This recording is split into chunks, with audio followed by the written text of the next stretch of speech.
টালিউডে বহিরাগত নন জয়া আহসান, বললেন অভিনেত্রী নিজেই। পশ্চিমবঙ্গ ও বাংলাদেশের শিল্পীদের মধ্যে সাম্প্রতিক রাজনৈতিক উত্তেজনার মাঝেও অবিচল রয়েছেন তিনি। গত 15 দিনের ব্যবধানে পশ্চিমবঙ্গে মুক্তি পেয়েছে তার দুটি সিনেমা ডিয়ার মা ও পুতুল নাচের ইতিকথা। সম্প্রতি শেষ করেছেন আজও অর্ধাঙ্গিনী ছবির শুটিং, যা টালিউডে তার অব্যাহত জনপ্রিয়তার প্রমাণ।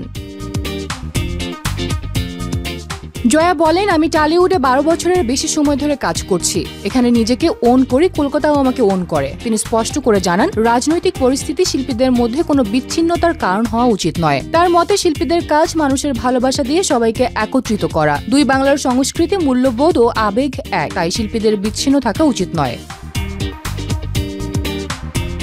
পশ্চিমবঙ্গের কিছু রাজনৈতিক ব্যক্তিত্ব সম্প্রতি জয়ার টালিউডে কাজ নিয়ে প্রশ্ন তুললেও তিনি এসব নিয়ে উদ্বিগ্ন নন। জয়া বলেন, রাজনীতির সমস্যাগুলো নীতি নির্ধারকরা সমাধান করবেন। আমাদের জনগণের মধ্যে কোনো বিদ্বেষ কাম্য নয়।